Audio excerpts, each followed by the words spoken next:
Okay.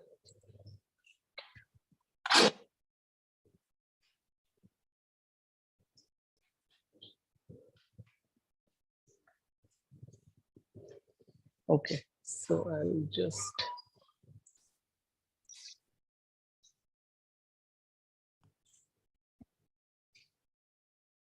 so are you able to see the screen? Yes, I'm able to see the screens. Good.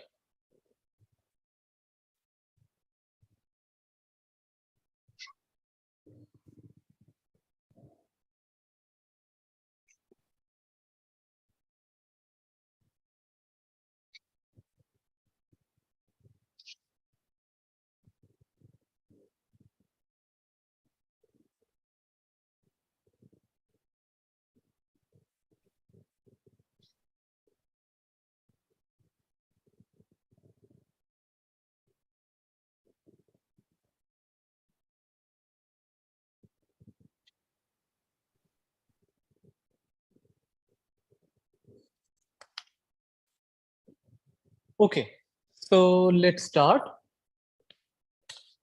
So today we are going to talk about regular expressions, right? So far we have seen what are the things that we have seen. We have seen things like so we defined regular languages. So how did we define regular languages? So we have those notions accepted by DFA, okay, and then we have languages accepted by NFA, right? So we saw this, and we also saw that these are the same as languages accepted by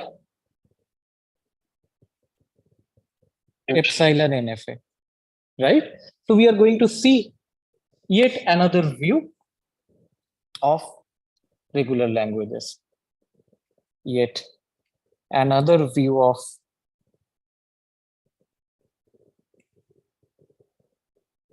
regular languages.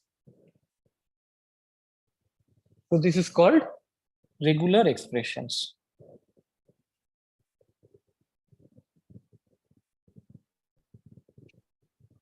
Okay, so this is called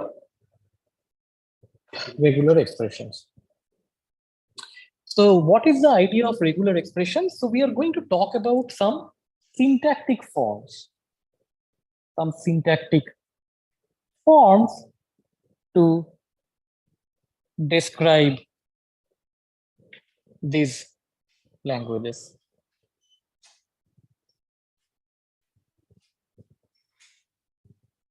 Okay, yeah. So because we just started, so what we are going to talk about is so essentially we are going to talk about today about regular expressions. Okay, so what are regular expressions? So these are yet another view of regular languages. Okay, yet another view of regular languages. So earlier we defined regular languages as those languages which are accepted by DFA. And we also had a characterization where we saw that not only by DFA, if you consider also NFA, non-deterministic finite automaton, they also accept the same class of languages. And then we also saw epsilon NFA, right? Where if you add those epsilon transitions, it also doesn't really add to the expressive power, the same class of languages. And that's also, they also accept the regular languages. And we are today going to look at yet another view of these regular languages. So this is called regular expressions. So these regular expressions are used to denote these regular languages by using some kind of syntactic forms, some kind of syntactic expressions, so which we are going to study today. And then we'll also look at some of the very interesting and important problems in this automata theoretic domain, which are related to these regular languages. Okay, so for example, let's say if you consider regular languages, right? So if you consider regular languages, so what are the building blocks? What are the building blocks that you have seen so far?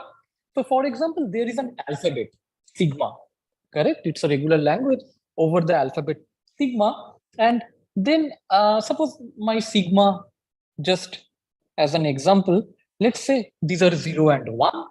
And so the language can contain, let's say, something like this. It can contain these letters 0, 1, or it can also even have this kind of things, right? Epsilon. And it can also be this empty set, right? I mean, your language can be, let's say, empty. Okay. So I'm just trying to build like these regular languages from the very basic elements. So you can have letters 0, 1, or empty, the empty string, or it can be the empty set. And then you can use concatenation. So for example, 1, 1, 0, 0, 0, 1, etc. Right? So each of these letters, you can consider the set of each such concatenation of these letters to form a word. And so this can also be your regular language. And then you can consider union of such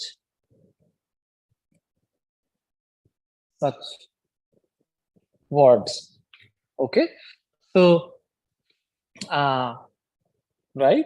So then you can have, so this is like finite concatenation of the letters, concatenation of the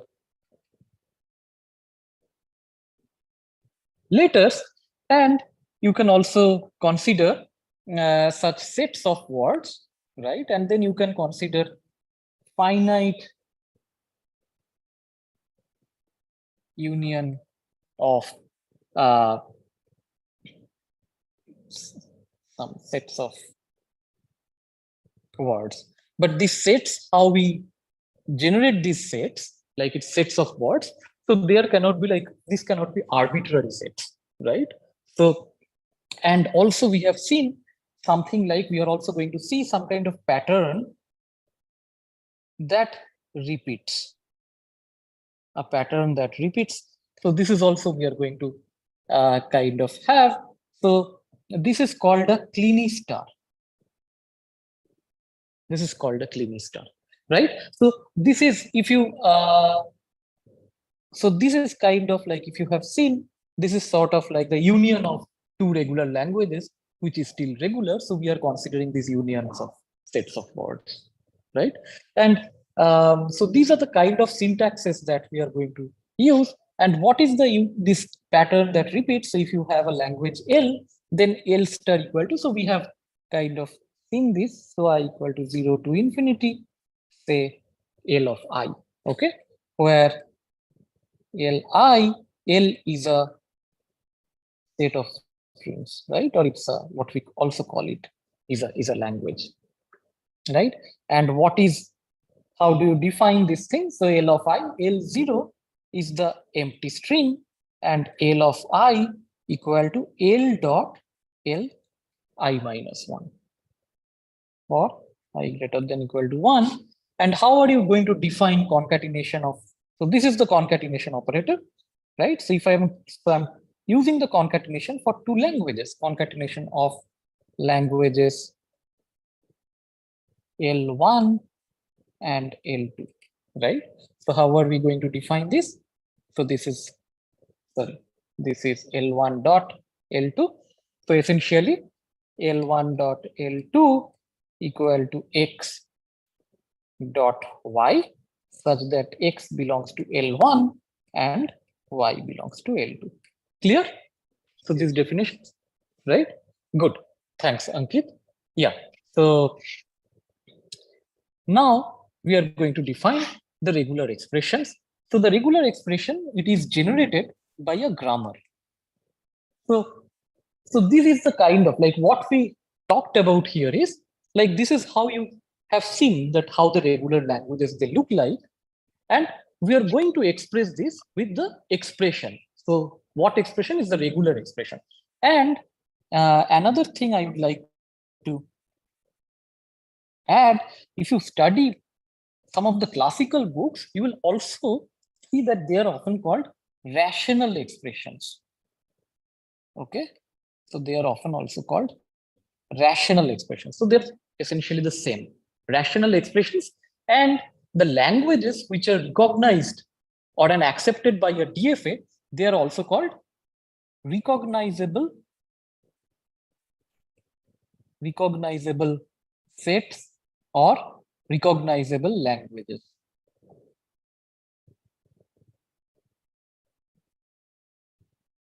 Right? So this is what is this? It's essentially the way we have defined the regular languages. So accepted by a DFA. So corresponding to this is accepted by a DFA, right? We are calling them regular languages or we are calling them regular expressions, but you will also find in several texts, they call it rational expressions and recognizable sets and recognizable languages. Okay. So the fact that what we are going to study is that these regular expressions, they're equivalent to these regular languages. The class of languages which are expressed by these regular expressions are essentially these regular languages. So this theorem, it's a very celebrated theorem. It's called the Kleene's theorem. And we are going to look at the proof of this. So sometimes you may find that the set of recognizable languages or the class of recognizable languages is the same as the set of languages or languages denoted by rational expressions. Okay.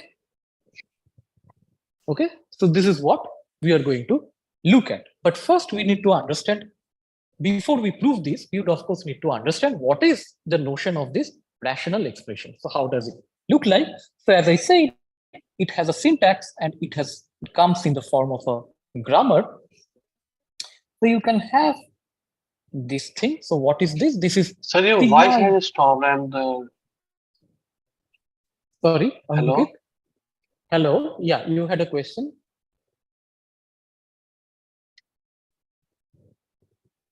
Yeah, you had a question, Ankit. I couldn't. No, hear your you. voice has stopped at once, and even the writing you were doing. Oh, okay. I think there is a lag in the writing. I mean, so it's not. Okay. Yeah, I think. Yeah, maybe I think I'm writing it, but it is getting displayed through the projector a little. There is some Later. lag on that. Okay. Okay, fine. Yeah. Okay. Yes. Sorry about it, but if you have any difficulty in understanding, then just stop me and let me know. Okay. Okay, sir. Okay. Yeah. Yeah. Thanks. Okay. So this can be this empty set. Then you can have L plus L. Okay.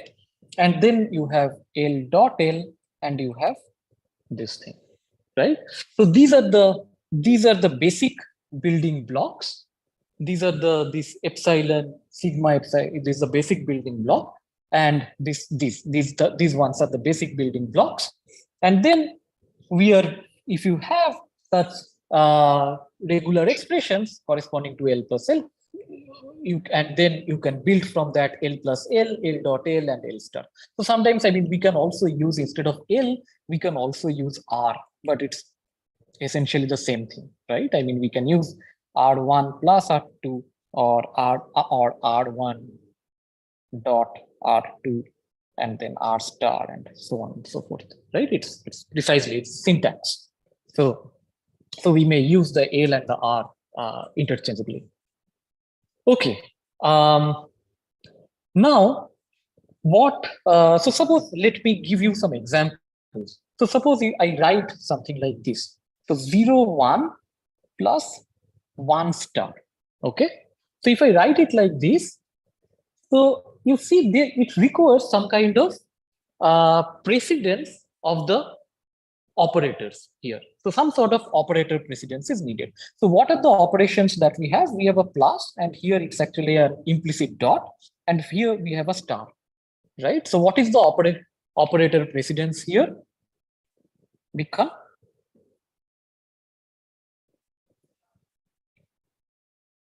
star has higher precedence than dot and then the plus.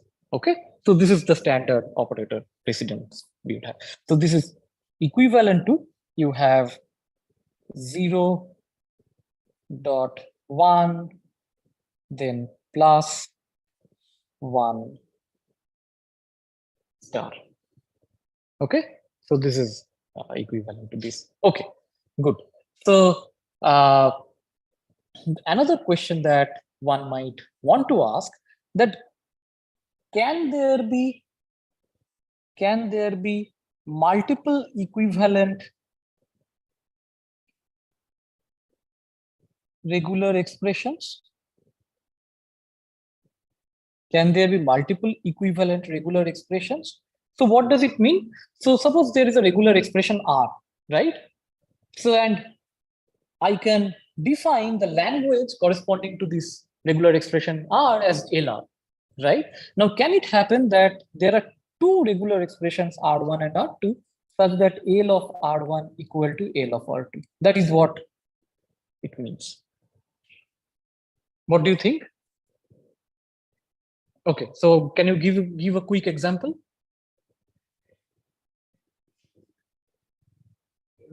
Sir, since for a language, okay, Yes.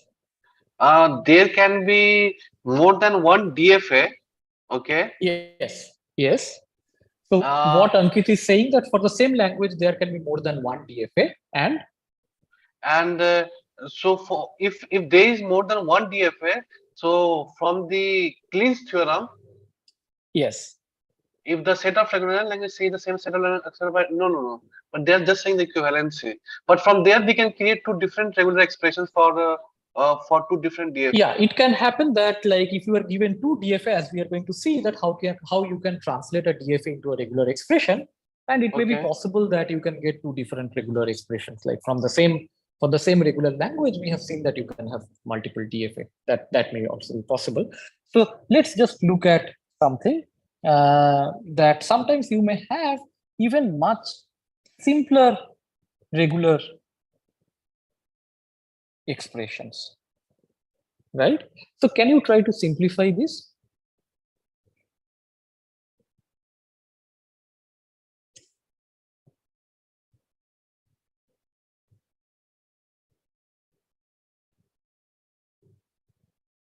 We can remove epsilon plus bb plus a, and instead of star we can put a plus sign.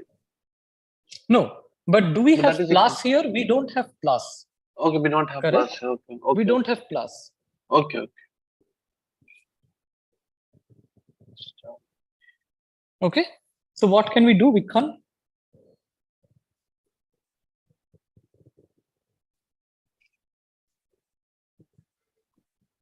So what are you saying? Esther BA is going to be? It's not required. Why?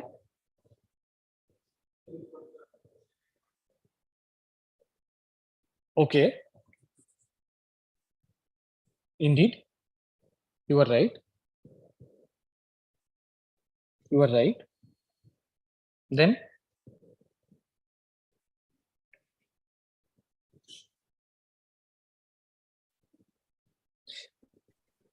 so here is one possibility. Like, so if I take this outside, right? Then I can have, but you were right. So that also works, what you were saying. So I can do this, correct? Right? So this is the same as this thing. So I'm taking this A star BA, and then I'm concatenating with this set, taking the union of this part, so taking the union of the remaining thing first, like, so there is an epsilon here, and then there is this thing. So you can take the union of this and you can concatenate this, right? Correct? And then what do you think about this? Like, so if you have epsilon plus r star r, can you simplify this expression? Epsilon plus r star. So this is like an r here, right? This is an r. So epsilon plus r star r. What is this? Oh, that will become equivalent to R star because it's This is equivalent to r star, right? yeah. So then what we get here is a star BA and epsilon plus BB plus AA. Okay. Okay. So these are just, I mean, some simple things. And now let's see if we can answer this. And maybe the second one you can think of this later. So all words containing at least one A and at least one B. How do you write the, and your sigma is AB. How do you write the regular expression?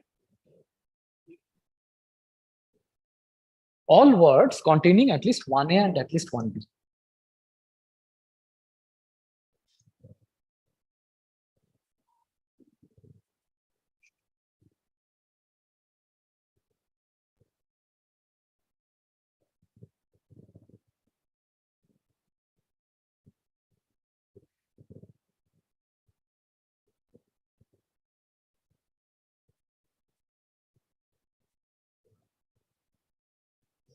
So one simple way to look at this is like, okay, the A appears before the B or the B appears before the A.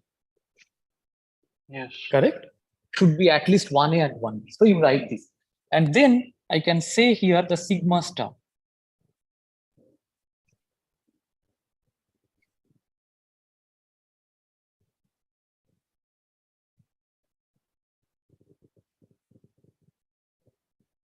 Okay. So this is one way of writing this thing. The other thing you can think of is like, I will start with an A and I will continue with the A until a B appears. And after that, something may appear. So what am I saying? I'll start with an A, continue with the A until a B appears.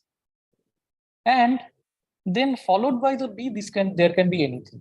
And exactly the other way around. So I can continue with a B until an A appears, and after that anything can happen, right? Now again, you see that these two regular expressions, though they look very different, you can argue that essentially they denote the same thing. They denote the same thing. Correct? So now what about the second one? All words containing at least one A, but not having two consecutive occurrences of B. Okay, having at least one A but not having two consecutive occurrences of B. So I would let you try out. Let's not do this here, but I would let you try out at home, and you can just tell me in the next lecture, right, about this thing. So Sir, there I should have be a an A. Yeah. sir, I have a Question. question. Yeah. So Sir, Ankit has a question. What is that? yeah, sir, every DFA can Yes. every DFA be Yeah. minimized to a can be minimized to a unique DFA? Yeah, so we are going to look at that. So we are going to study in the next couple of lectures something called this Myhill-Nerod theorem, and then we will see like their equivalence classes and how does it correspond to the smallest possible DFA, which is going to be unique. Yeah, right. So Ankit's question was like, can every DFA be minimized to a unique DFA? So the answer is yes, and we are going to study that in fairly detailed way. So from that question, actually, this question comes that can every regular expression, okay, I mean, we can have different kind of regular expression for the same DFA, right? So, is there a way to minimize all these regular expression to a unique regular expression? Uh, so one possibility is like you can do that.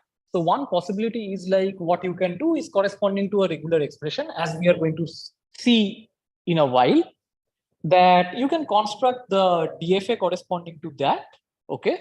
And then you can do the minimization, and from the DFA again you can get back a regular expression. So you may of course convert it to a unique regular expression, right? I think it will be very clear once we, keep this question with you. So you can ask me this question if it is still not answered at the end of the class. Okay, just remember it.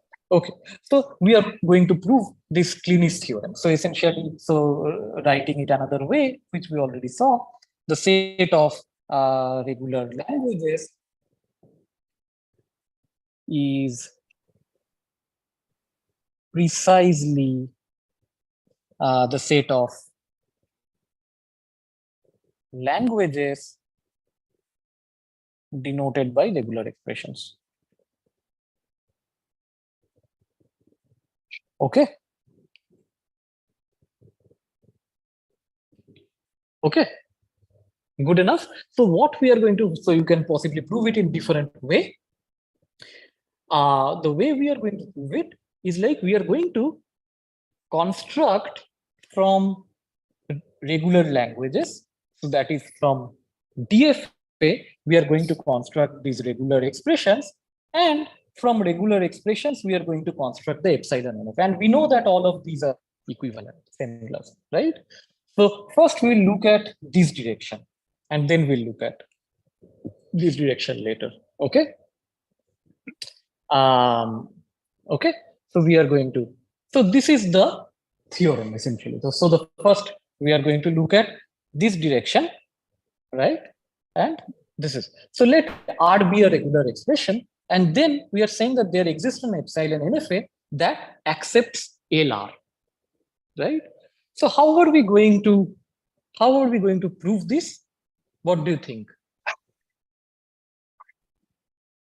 So we are given a regular expression, and what is the form of the regular expression? So suppose, as we saw, that you have a 0, 1 plus 1 star, right? So you can think of this as a tree where you will have a plus, then you have a star, there you have a 1, then you have a dot, 0, 1, right? So these are your binary operators. This is a unary operator, correct? So what are we going to use here for proving this thing? Given any regular expression, I can actually construct an epsilon NFA. How are we going to prove this?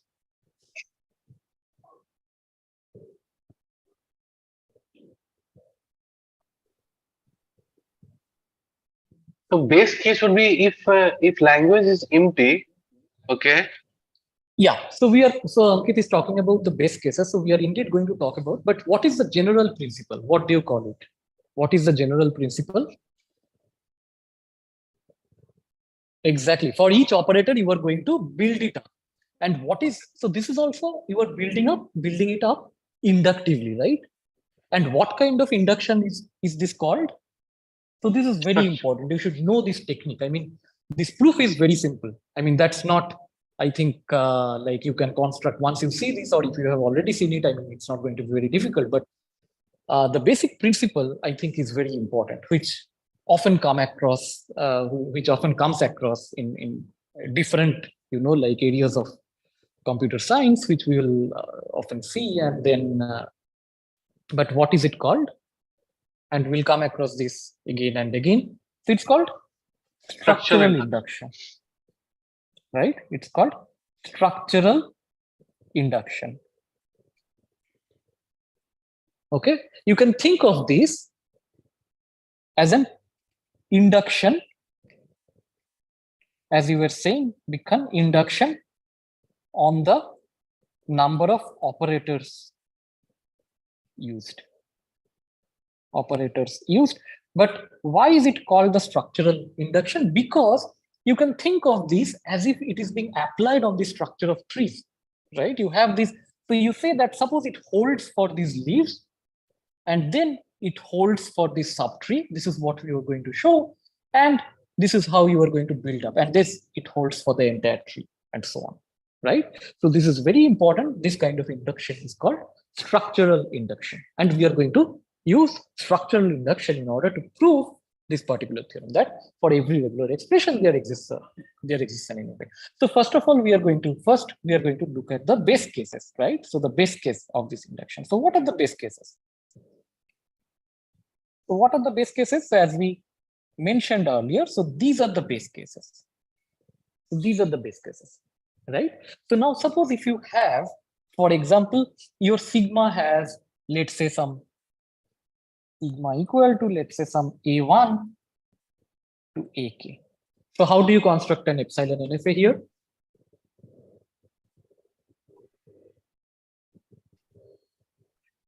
How would you construct the epsilon NFA? It's very simple, right? You just have this initial state and you have the A1 and you have a final state, right? So this will accept, correct? It's essentially, you have this NFA itself. And then you also have the base case. You also need to consider the A1 and similarly AK like this. And similarly, you can also consider the epsilon, right? So this is even simpler. You just have this as the final state, right? What about the empty set? You can have an initial state and you can have a final state and there is nothing in between. It accepts the empty language, right? The empty language, the set is empty. And so there is a difference between these two. It's the empty string. The language is not empty here, but here the language is empty, correct? Okay. Now we are going to put the induction on the structure, right?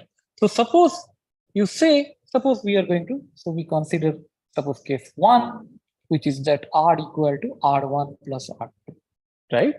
So the induction hypothesis would say that there exists epsilon NFA for your R1 and R2. So you can always say that, so they are of certain height, right? Certain height of the tree. So some number of operators have been used here in R1 and R2. And then you were talking about like, what if you increase your height? Does it hold for that? So in some sense, you see that structural induction is, it's not, so structural induction is not very different from your standard induction, right?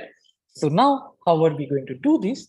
So if you have R1 plus R2, so if you can consider that you have a DFA, right? So if you have a DFA, it has some initial state, and or you have, actually we are considering epsilon NFA. So you have some set of final states, etc., etc. And then similarly, so this is for R1, this is for R2, right? And so what you can do is you can have epsilon transition here and remove the, so you make this as non-final states and add from every such final state in your R1. So you had all these final states here, right?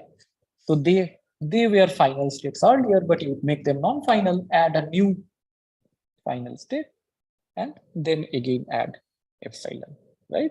And so you can formally define this. It's not very difficult to formally define this and to essentially prove that indeed this is the case, that this automaton is going to, so this is an epsilon NFA which indeed accepts the union.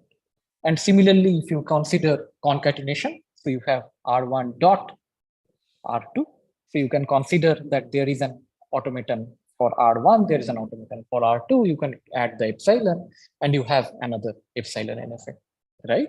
And then you have R1 equal to some R1 star, right? So R equal to R1 star, and you have the, so this is the epsilon NFA for R1, and you can consider, like, so why do we add this? Because in R1 star, epsilon is included, right? Epsilon belongs to R1 star. Now, it may be possible, maybe that R1, maybe that epsilon does not belong to this R1, the L of R1, actually. So this is epsilon is there in L of R1 star. But it may be possible that epsilon is not there in L of R1. So hence we add this additional epsilon transition. Clear? Clear? And you can, I mean, you can define this automata formally and prove its correctness, right? So we have proved one direction of the Kleene's theorem, that given a regular expression, you can construct an epsilon NFA such that the language corresponding to the regular expression and the language of the NFA are the same. Good. So it's just a small exercise. So what is this exercise about?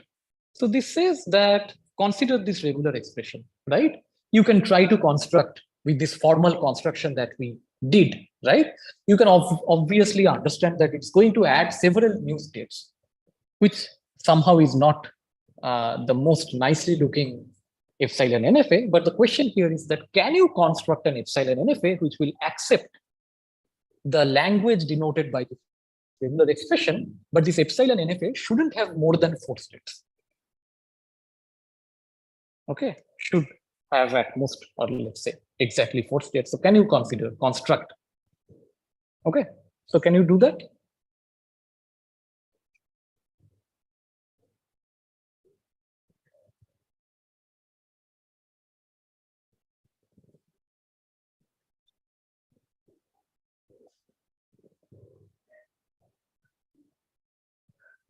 So Ankit, let me know whenever you have a solution.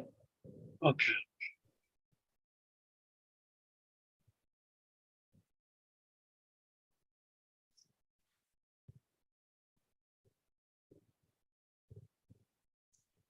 So what is the thing? First, you are doing this. Okay. After this, you can make a transition and you can go to this part. Right. So first, think of this part. How are you going to do this? And there is a star here. So this may not even appear. So there is a star. It may be just epsilon. So you can only have this part. And epsilon is also there in the language, right?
Yeah, it's not a very difficult exercise. I mean, I think you should let me know soon.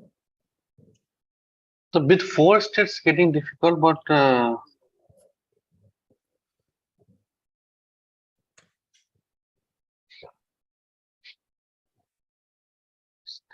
no, even with 4 states, it's not that difficult. I think you should. okay.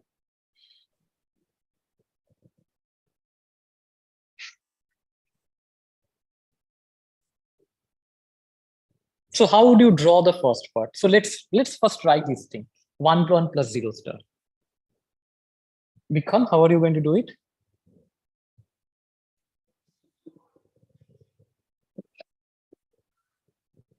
Yeah. So let's say I start with an initial state, correct? And the initial state should be accepting, correct? Because you can have epsilon. So the initial state is accepting. Now, what do I do? 1, you can go there, some state, and then another 1, you can come back. And what do you do with the 0? 0, you will loop here. Very good. Yeah. Huh?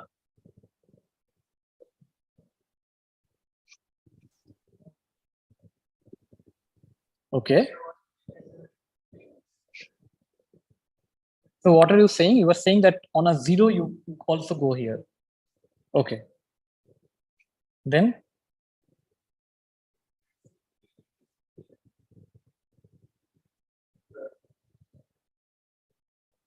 so here you have a 1. And what about if you are saying that you can get a 0 here? But if you take a 0 from here, then it has to be preceded by a 1. Right? But as you see, this thing can be preceded by an epsilon. Right? But you can, okay, so let me tell you this thing. So you can do exactly. So these two are very similar patterns, right? 1, 1 plus 0 and 0, 0 plus 1. Now you can think of, let me do this thing. So I do a 0, I do a 0, I do a 1 here, right?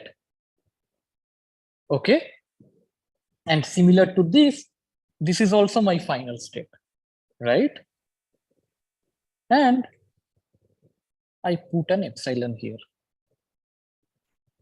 Does it work? You see, it's not that difficult. You did this part, which is fine. And exactly you need, it's a similar thing, right? And this followed by this is followed by this. So this part is followed by this, right? And this is like a star. So you can do this multiple times or even 0 times. So to denote the 0, you have this epsilon and you reach here, right? It's conceptually, it's very simple. You just have to be a bit used to these things. Okay, good. So now we will do the other part of the other direction of the theorem. So if L is accepted by a DFA, then L can be denoted by a regular expression. Okay, so this proof requires some ingenuity. I mean, it's not like directly, I mean, for example, the other one we found the other direction, you can just use the structural induction, whereas this part, it requires a bit more, I would say, ingenuity, right? So what are we going to say? So suppose we start with a DFA, correct? And from the DFA, we are going to construct a regular expression. So let's say you have a DFA, which is of the form A and Q sigma. So what are the, it's a 5 tuple. Well, how do we write it?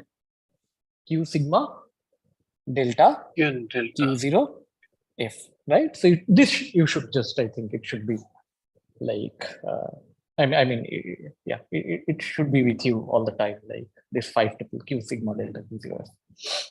Right. Now, first what we do is like order the states. And this can be any arbitrary order. I mean, I don't really care. Any arbitrary order, right? So when I do this, just the only thing is what I want is like, so I'm doing this. So this order is like Q1 to Qn. The only thing that I would like to have is that my Q1 is the same as the initial state, right? So the order is like this. It's a Q1 less than Q2, some Qn, okay? So this Q1 is some state in capital Q, right? So this Q1 is some state in capital Q. So Qy is some state in capital Q for all these i's. So only thing that I want is that my initial state should be the first one. This is all. And then I can put in any order. Okay. Now, what I would like to do is I'd like to consider the set of words. The set of words, I would say I, J, K.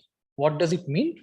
That it's the set of words which you can find by traveling, by moving from state Qi to Qj, okay? And not going through any intermediate state whose index is greater than k, right? So from qi, you are starting from some qi, you are ending up in qj. There can be several such words in the automata, in the DFA, correct? But, and when you are reading all these words in the DFA, corresponding to reading every word, you have only one run. You have a unique run because it's a deterministic automaton. And so the runs should not visit any state which is any state from this set, qk plus 1 to qn, should not visit, not visiting any of these states, correct? So this is what I'm calling this, the corresponding language, I'm calling it RIJK. Clear enough? Right? And I'm going to say, so what I'm going to prove is that for every such RIJK, there exists a regular expression which is of the form RIJK. Okay. Now, if I have this, so suppose if I have this is my lemma. This is my lemma. So this is the lemma that I'm going to prove that for every such this language RIJK, I have such a regular expression RIJK. Now, suppose if you have this lemma, how do you prove? How does it correspond to this theorem that for the DFA there exists a regular expression?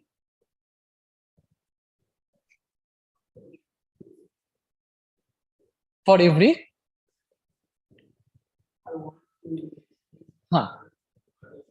So suppose you are accepting state. So suppose you are considering then R1 some P, maybe like P corresponds to an accepting state index, right? And then what do you have here?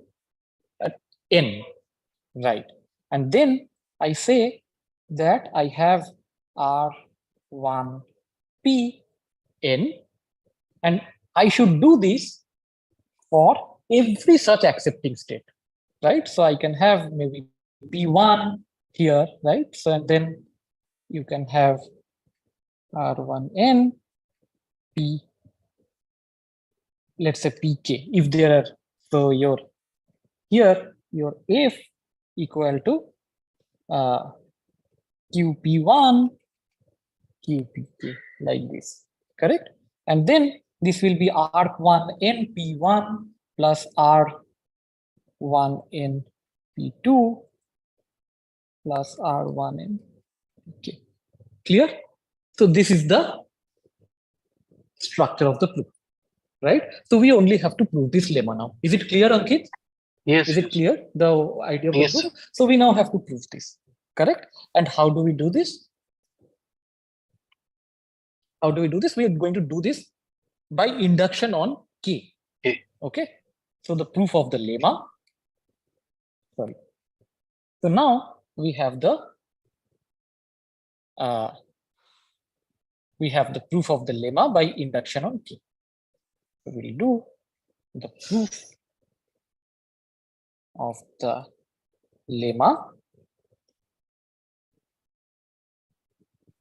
by induction on K. Right? So what are my base cases? So K equal to 0. What are my base cases? Base case for K equal to 0. So I have, let's say, Rij 0. What does it denote? Huh? It should be empty string, sir. Okay, so Bikhan says you can go from state Qi to state Qj directly, right? So whatever transitions you have directly, so it can be an A1 or whatever, like you have these, right? Maybe A1, A2, whatever. So whatever transitions you have, so corresponding to that, you can have, so suppose if you have, you can make transitions on A1, let's say some A2, etc., AR or AM, then the corresponding regular expression will be of this form, correct?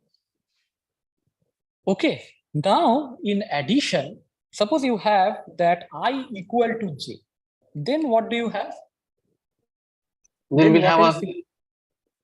have a star over on top of that expression. Hello? Hello, yeah, if I equal to J, right? So you are not passing through anything else. Yeah. In that case, right? we'll have like A1 no plus A. So there is a no. Okay, so let me clarify this. So Ankit is saying that you will have a star. So now the thing is that you cannot have a star because we are saying that the intermediate state star. So when you are going from I to J via the same state, like I to I via I, then that is like R I. Okay. Right? But here we are saying RII 0. So when you have a star, like you were saying, I'm going via the I, so it's like RII. So I can go up through all states until I. But here I'm saying you cannot go through this and IQI equal to QJ. Then if you have such things like A1, A2, you will of course have all these things, but in addition, you will also have the epsilon, right? Right? So if they are the same, then Rij will be A1 plus A2 plus AM plus epsilon also. This is also what you have. Clear? Ankit, is it clear? This part, the epsilon part is not clear, sir. Because I is the, so what are we saying? So we are saying that you are going from QI to QJ. You are going from QI to QJ, but since this is 0, that means you have to go there directly. Okay. You cannot go through any other states. This is 0 here, right? So you cannot go through any other state. Like above index indicates that the number of via the number of states that will be going through. Exactly. So again, so the question is that what is this Rijk? So what is this Rijk? This is the set of words again. So this is the set of words such that you can go from QI to QJ, right? By visiting only states, of the form Q1, Q2, etc. up to Qk. But note that this Qi and Qj can be greater than the, like I and j can be greater than k. Ij may be more than k. So this is fine. But the intermediate states, you can only visit up to Qk, Q1, Q2 up to k. And you cannot visit any of these states. Okay. Qk plus 1 to Qn. Clear enough? Yes. Right? So now, if you are going from Qi to Qj through this 0, which means you cannot visit any other state, right? Yes. So that means if there is a direct transition, okay, and which has things of the form some A1, A2, etc., AM, then the corresponding regular expression you get is like this. On the other hand, if it is Qi and Qj, I and j are the same, right? Oh, sorry, it's the same. You can have either a self loop or you can go from Qi to Qj just by an epsilon transition. Epsilon. Yeah. Correct? If they're the same, then you also have the epsilon transition. Correct? Now, what if you do not have any transition between Qi and Qj? That's also possible if you do not have a direct transition between Qi and Qj. Maybe you can have some indirect transition. So that is possible, maybe. But there is no direct transition. Then what is this what is this Rij0? If you, what is this? Oh, No it is string. a no. It is no string in that case. So the corresponding set is what? This corresponding, what is the value of this Rij0? What is the value of Rij0? Exactly. So Beacon says it is the empty set. So then this is 5. Clear enough? Okay. Is it clear enough? Yes, yes. Right. So we defined. So let's try to write this down. Maybe clear. Okay. So what is Rij? It's the set of strings that take the DFA from Qi to Qj without going through any state Index is numbered higher than key, right? So this is without going through any state. Okay, clear enough? And yes. now we are saying that so suppose if you have delta Qi some AL equal to Qj, okay, and this is for all L in the set M. Okay, so M is, and it's a short form for this, and my sigma is A1 to AM. Correct? If this is the case, if you have this, then my Rij is the same as union of I belonging to M or J, maybe L. I'm using the L, AL. Clear? If I not equal to J and there exists such an L, okay, and this is equal to this.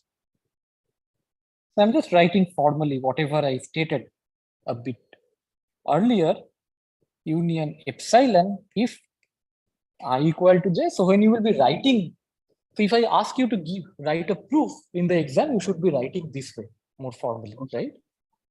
This is how to write the things when you have to, like, you are proving something, then you should write it formally. I mean, of course, you should have the intuition, like what we discussed during the last few minutes, but when I have to write things properly in an exam, or when you are writing a paper, or when you are solving a problem, then you should write things quite formally. Okay, and this is equal to the empty set if there does not exist any AL from Qi to Qj and I not equal to J. Clear enough? Good. So now we are going to talk about the inductive case. So we have seen this thing, and we are going to talk about the inductive case.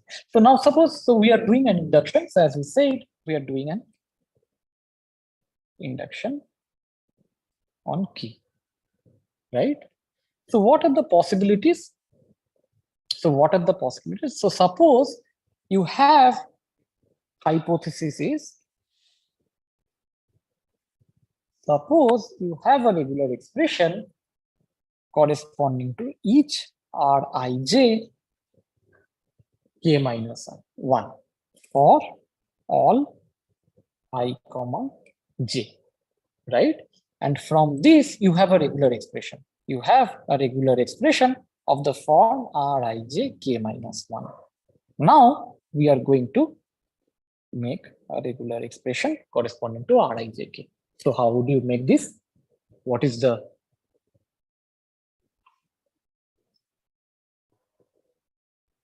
Okay, so we can have a regular expression for Rij k minus 1.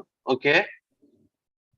yes? So Hello. this is the hypothesis. So you have a regular Yeah, expression for Rij k yes, minus yes. 1. So let's say And that then I you have have to construct, yes, right. let's say that I have reached at some state at some state QA, okay, after when I moved from QI to QJ without going to any state index greater than k minus 1. Yeah. Okay. So you are And going, then and you are only going through this, and then you have Rij k minus 1. Yes. So this is yes. of course there, right? And Okay. what is the other possibility? Now yeah, I can be equal to J also. Yeah, that is also possible. But okay, but for all these, we already have I can be J Yeah. also. For all this, we have this. So this is one possibility. So when I'm constructing Rijk, either I actually, so what is Rijk? The set of all those words which take you from Qi to Qj through all those states which are not numbered more than k. Correct? Yeah. So of Yes, course, yes. this will be in this set, right? So this is a subset of this, correct? Yes. And in addition to this, what all you will have? You go through QK. QK. Correct? So you can go through QK. And when you can go through QK, so what are the kind of things you can have? You can have also something like this. Okay, so what are these things? So let me write this down. So these are the Rik k minus 1, Rkj k minus 1, and this is this part. So let me, it's getting a bit, let me try to put it a bit down.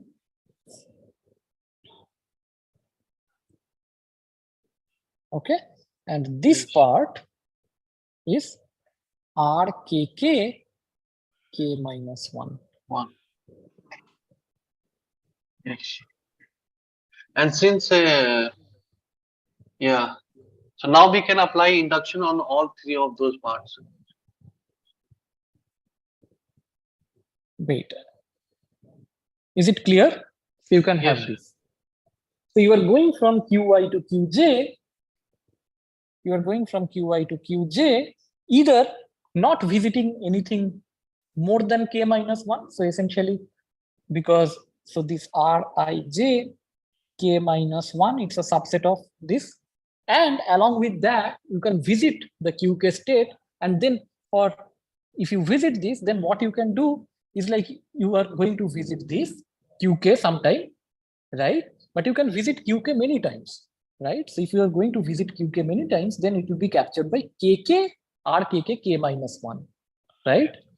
And then from Qi to Qk, there is a path. So it is Rik k minus 1 and Rkj k minus 1, right?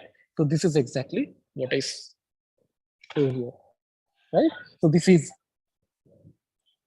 the part you are going from Qi to Qj without visiting Qk.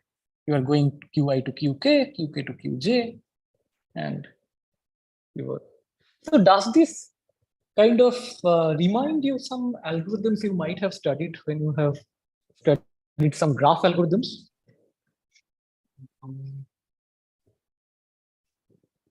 Oh, What sir, is that? I think it's some Floyd-Warshall, short. right? Oh, yeah. So you studied, so Bitcoin said that he's talking about Floyd-Warshall, right? So it has a similar flavor of Floyd-Warshall, that you are going through these, but not anything. You have this order, and then it also has a similar complexity. You have the I and the J and the K, and then I, J, K all varies from 1 to n, and it has an order n cube kind of a complexity.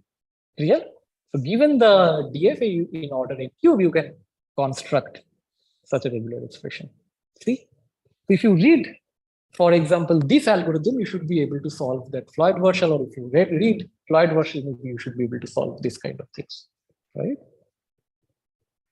Okay. So is it clear?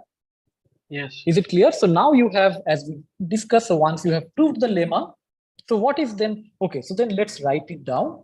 So what is then the Rijk? So let me, so now you have to tell me what is this, how can I write Rijk in terms of this diagram? Bikhan, tell me. Sorry. Yeah, I mean, this is the set of words. This is the set of words. The regular expression I'm denoting with a small r, ijk. So this is a set of words. So how are you going to take the union and whatever, like of the concatenation, of course, like the concatenation of languages and etc. So how can I define this? Sorry. Yeah. So one part is of course concatenation of the three. So can you tell me what is this? Rik k minus 1 dot rkk k minus 1 star dot rkj k minus 1, correct? Union rij k minus 1, right? It's a set of the words. So again, if you recall, so this is the set of words, and the regular expression is pretty much the same. So the regular expression Rijk equal to Rij. Sorry, here it should be. Yeah, no, that's fine.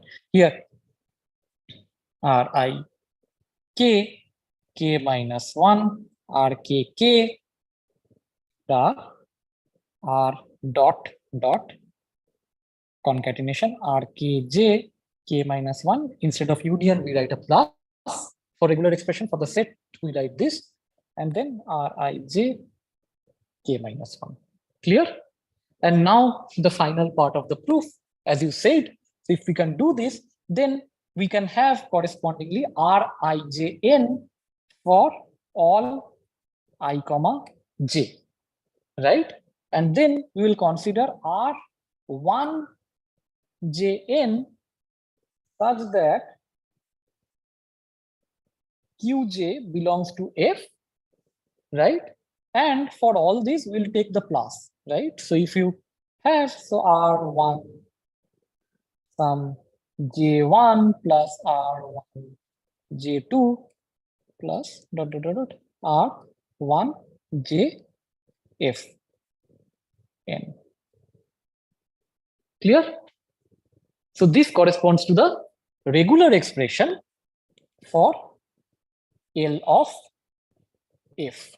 So L of the language corresponding to this regular expression equals the language for this automaton, not F, but language of this automaton A. Clear enough? Yes. Right? So Ankit, any question? Yes, sir. No, it's fine, sir. Good.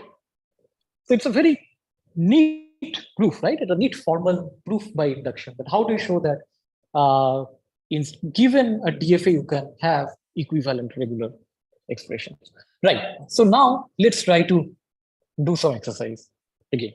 So tell me, can you construct the regular expression for the small DFA? There's only So two steps, right? So only can two you write steps. down the steps? Exactly. Can you write down the, so we did an induction of the K. So what are Yeah. we going to start with? So we are going to do R110, R120, R220, right? So Yes. what are these? What are these? What is R110? R110. Ek minute, just a second. Should be A star. No. No. It should be R. I'm going from 1 to 1. Uh, So what is R110?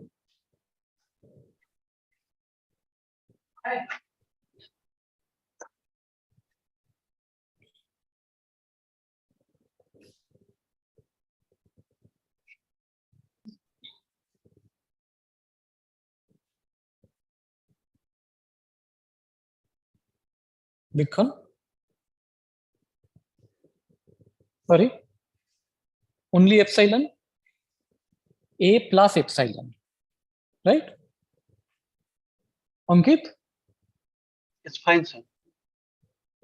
do you follow why you won't have the star? Yeah, it will not have the star because like I'm going from 1 to 1, okay, okay, via not 1 actually. Yeah. Okay. What about R120? 1 to just okay. B. What else? Okay, so it is B. You are right. What about R220? So this is empty, right? R210 is empty. What about R220? A plus B plus epsilon. Good. And then what do we do? R111.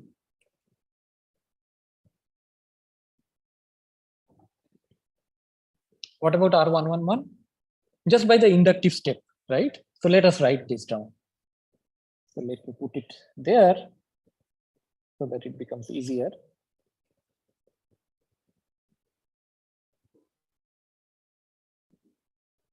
Okay, so now can you tell me what is the R111? So this part is easy, right? So this part is R110. And here you have R1. So what is my K?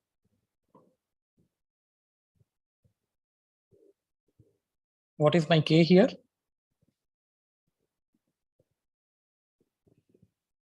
K equal to?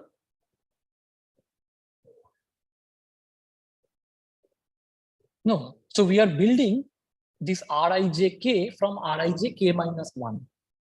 Correct? So you see that we had, so we are building Rijk from Rijk minus 1. So it's like, so we have the induction is on the K, right? So we have already made everything up to K minus 1. Correct? So this is the thing, Rik K minus 1. So now what is this? Rik K minus 1. So what are you going to have?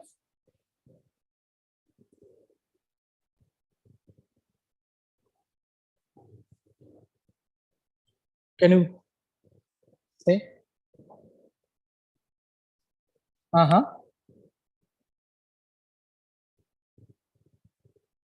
So here K is 1, okay? K is 1, exactly. K is 1, correct? And then what do we write? R11. There is a K minus 1 here. 0 star. Yeah. And then R 0, 0, 0. 0, 1, 0, sorry. Sorry, 1, 1, 0. Okay. Fine. Is it okay? This one. So what do you get? R110 we have done. A plus epsilon, A plus epsilon star, and A plus epsilon plus A plus epsilon. Right? And then similarly, you can find R121, right? And finally, what we are going to do is R122, right? So this is the final expression, the set of, this is the final expression. Clear? We are going to find R121, R221, everything. So we have to find everything, right? R221, R211, all the combinations, right? And then we find R122. And this is the final thing that we are looking for, because this is one is the initial state, 2 is the final state. You go through all the possible intermediate states. Correct? Clear, Ankit? Yes, fine, sir. Okay. So I think you can do this, right? Good. So, right. So before I talk about something more, some of the very interesting problems, which are related to regular expressions. So where are regular expressions used? The use of regular expressions. So it has a very nice compact form, right? You can see that DFA and FA, you have to draw these things. Whereas regular expression, it has a very nice compact form. So use of regular expression. So where is it used?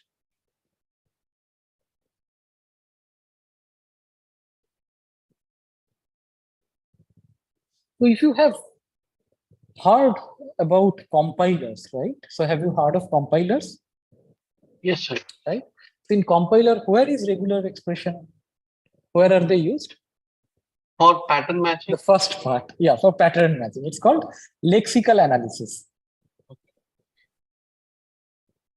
For the first part, where you, and what does it do? It does the this and identify the tokens. Correct? For doing this. And you see that whenever you are, I don't know if you have used this Linux command line, you use all these grep, sed, all these things, where also you specify regular expressions. And if you're writing some Perl code and where you specify regular expression to find patterns from your from some text file, etc. Right? So for pattern matching, so for pattern matching of strings, you use regular expressions. So it's a very important part. So whenever you are going to develop a compiler, it's part of the lexical analysis you have to use. You use regular expression. Okay, good. So now we are going to talk about some interesting automata theoretic problems, right? We are just going to define the problems because some of these problems are open and some of these problems are like people have solved it and they are fairly complicated problem, but I'm just going to define the problem, give you some kind of overview of the sort of problems related to these regular expressions that people study and which are fairly non-trivial. Okay, and some of the problems are still open for decades. Right. So we have seen what is a regular expression. So I'm going to define something called star height of a regular expression. Right. So what is star height of a regular expression? How many stars do you have in the regular expression? So for example, if I write something like A star plus B star, then there is a star. So you see the hierarchy has like one star, then another star. So I would say here the star height equals 2. The star height of this regular expression is 2, right? But it can happen, for example, like if I say A star star, like for example, here I write alpha for a regular expression, alpha star, and these things. So though their star heights are different, essentially it's the same language, right? And this language, it can be like the minimum that star height that you can possibly have. Maybe it is possibly have is 1. You don't need 2 here, at least that much we can say to express the language, right? So the minimum star height for over all possible regular expressions corresponding to this language is called the star height of the language. This is the star height of the language. Is the definition clear? So now if you say, okay, so if you say you have regular expression is epsilon or t, or you just have some a, etc., then this is 0. So I'm defining this star height inductively. I'm defining this inductively. Now, if you have, let's say, of the form R1 dot R2, if it is of the form R1 dot R2, or if it is of the form R1 plus R2, then the star height of this regular expression is the maximum of this. Clear? It's the maximum of HR1, star height of regular expression 1 and regular expression 2, max of these two. Okay, where R1 and R2 are regular expression. If R equal to R1 star, right? So you are adding another star, then the star height of R is the star height of R1 plus 1. Clear? Clear? How are we defining the star height of the regular expressions? Any question, Vikhan? No. So I'm talking about the star height of a given regular expression. The star height of a given regular expression I'm defining like this. And then I also told about star height of a regular language. So the star height of a regular language is, you can consider all the different possible regular expressions which define this language and take the minimum. So that is the star height of the language, which may be different from the star height of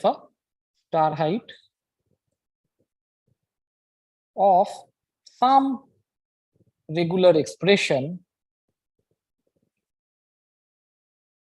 denoting this language. It's an L denoting the language L. So these two are different things, and these two may be the same for a specific regular expression, or they may not be the same, right? So as I said, so for example, if you say like the language AB star, correct? So this has, let's say, a star height of 1 here, the language, right? The star height. Whereas if you consider AB star whole star, this is a regular expression. This has a star height of 2. But these two are the same thing. These two are the same thing, correct? So the star height of the language is 1. The star height of this regular expression is 2. Become okay? Okay. Now, can you tell me, so this is, for example, this regular expression here, A star, whole A star, then there is a star here, correct? A star, and there is a star here. So, of course, H of R2 is 2. But can you simplify the language such that the language will have, let's say, is it possible to simplify the language such that the language has lesser star height? What is this? What is this language? It is, yeah, it's just A star. This language is A star. Now this language is A star, and you see that the H of LR2, correct? The star height of the language of this regular expression is 1. Is it okay? Okay. Right. And similarly, as you can see, for any regular expression alpha star and alpha star star, this thing, they denote the same language, right? So you can always, if you have something like this, you can have a star height which is less, right? So now,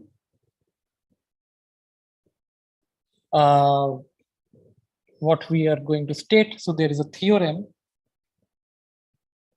I should have.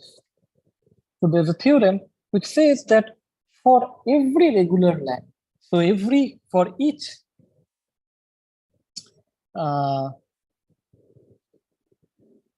okay.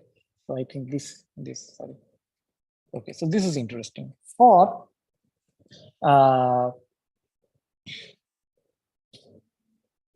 every regular language L, so this you should try to prove yourself. Every regular language L over a 1-letter alphabet. 1-letter alphabet A, the star height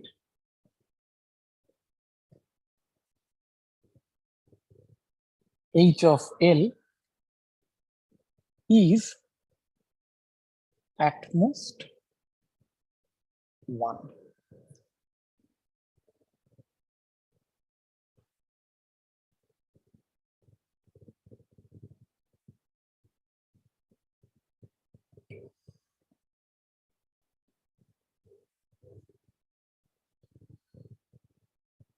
How do you prove this?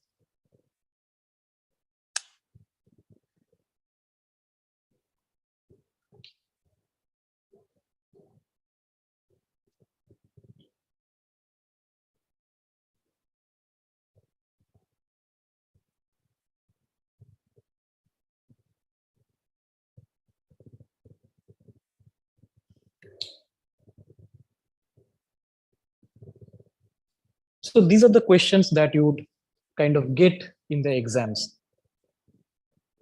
It requires some thought. I mean, it may not be a very direct question, but like whatever you know by now, you should be able to sort of solve it.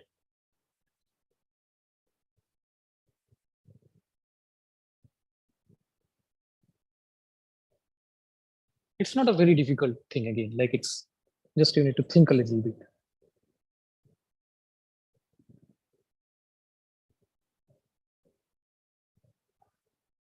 Okay, I'll give you a hint. So think of a DFA which accepts a regular language over such a singleton alphabet A. Consider any regular language, right, over this singleton alphabet A, and consider a DFA which accepts this regular language A. How will the DFA look like?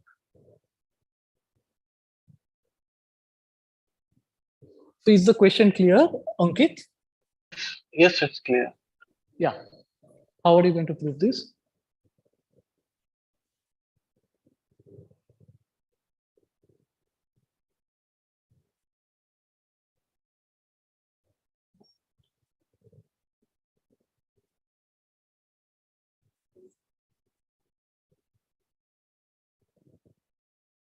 Sorry?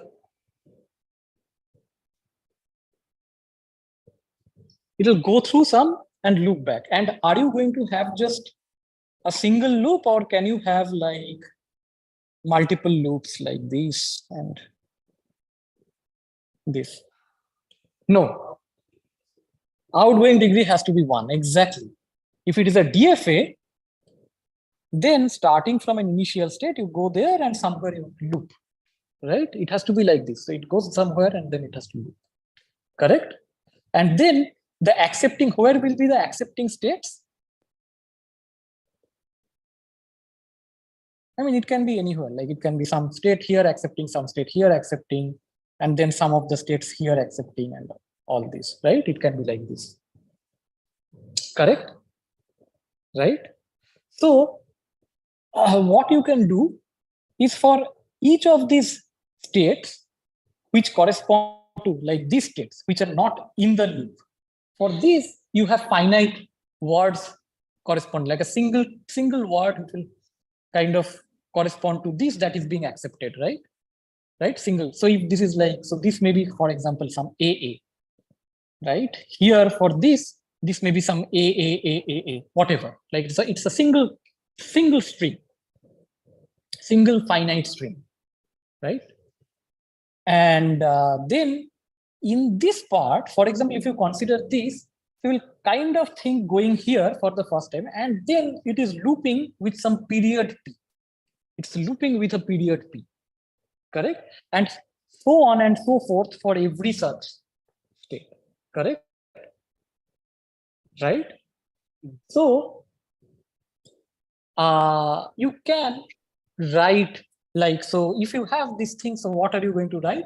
You have, for example, for this state, you have read a string, let's say some AM, and if the period is P, then you are going to write AP star.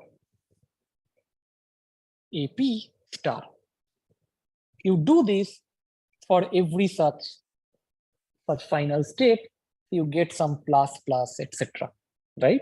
And for these states, you are going to get some plus, etc. Correct? So you see that all you have in this whole expression is like the single stars in every such this thing, and you have the union. And then, like if you have a single star, if you have R1 plus R2, then it is the max of this, but each of them has only 1. Hence, you can construct a regular expression whose star height is 1. Good enough? Yes. See? Right. Now, there is another more difficult theorem, which we are not going to prove, but it is just for the sake of knowing these things. If you want, you can, of course, like read on your own and I can tell you the references, but we are not going to cover this in the lecture. So for each integer I greater than 0, there exists a regular language Ri over a 2-letter alphabet such that h of Ri equal to I. So which means that corresponding to every natural number, you can get a regular language whose star height is the same as I. Clear? So this is a theorem. Is the statement of the theorem clear? Yes, yes. Okay. So I'll just tell you, not the proof, but like, I shouldn't call it a proof, but I would say example of family of languages.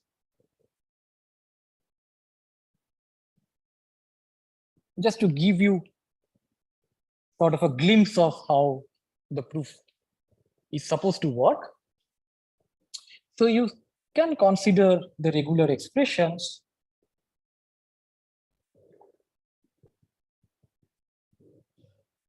EI, which is defined as E0 equal to epsilon and EI plus 1 equal to A 2 raised to I, right? A 2 raised, so A repeated 2 raised to I times. Then EI B 2 raised to I times, and your sigma is the 2-letter alphabet AB. EI then star I greater than equal to 0. Now you see that whenever we are using EI plus 1, whenever we are defining EI plus 1, we are using EI, and then on top of that there is a star, right? So E0 has no star, E1 has 1 star, E2 has 2 stars, and so on. Correct? So indeed, if you consider this h of EI, this is indeed equals I. Okay. Now the more difficult part, so this indeed proves that h of L of EI is less than equal to I. Correct? So this implies h of EI is I, it implies that h of L of EI is less than equal to I. Now, the more difficult part, which we are not going to prove, is that indeed h of L of EI equal to I. So this is it's a very long and like, it's a difficult direction, which we are not going to talk about. So I'll end with something called so there are some other interesting problems. We'll start in talk about that in the next lecture.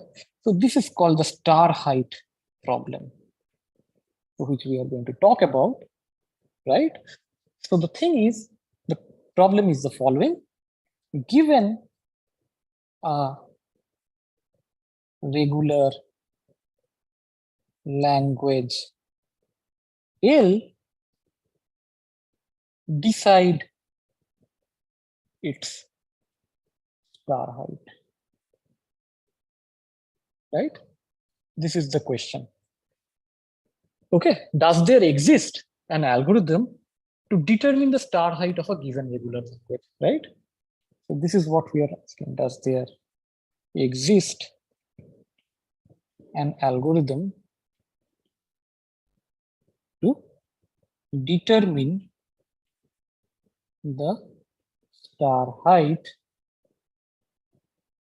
of a given regular language? So it's regular language. And the answer is in affirmative. So it's again so this problem was also open for several decades. and it was solved by someone called, I believe he's a Japanese, someone whose name is R.C. Gucci. It's a very long proof in 1988. It's almost a 40, the algorithm itself is like a 40-page long algorithm. So the theorem is there exists an algorithm which, so we are not going to study these things, but I mean, we cannot cover this in a course, but I think it's good to know, like, what is the star height problem, and there are several directions, several related problems we are also going to talk about. But yeah, it's good to know about this. And they use also some of them, these problems use a lot of algebraic tools. And we are also going to learn some of these algebraic tools in this course. So regular expression, with given any regular expression R determines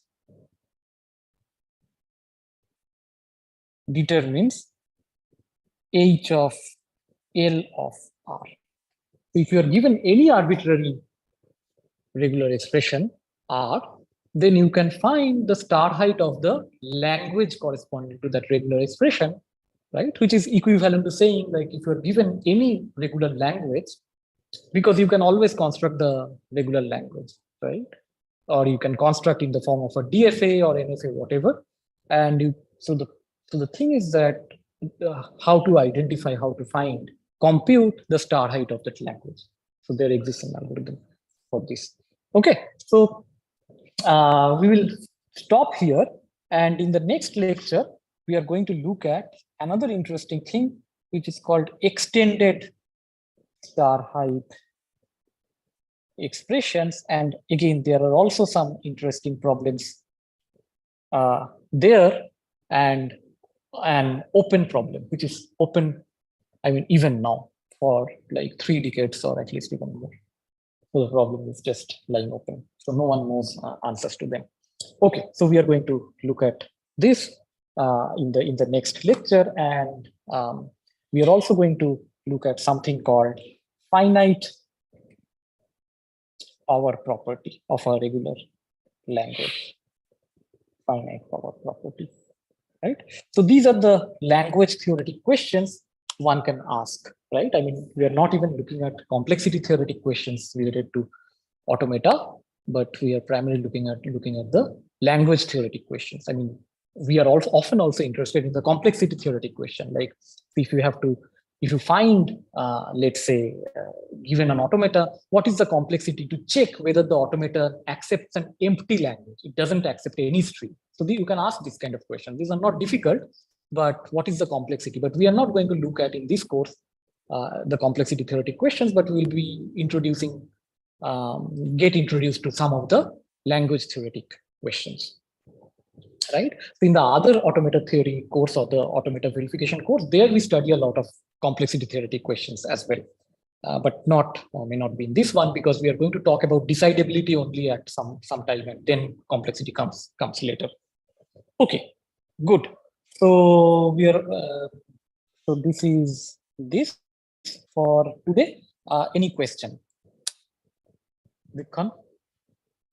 No. Ankit, any? No, do you have any question? No questions. Okay. So I'll then stop sharing.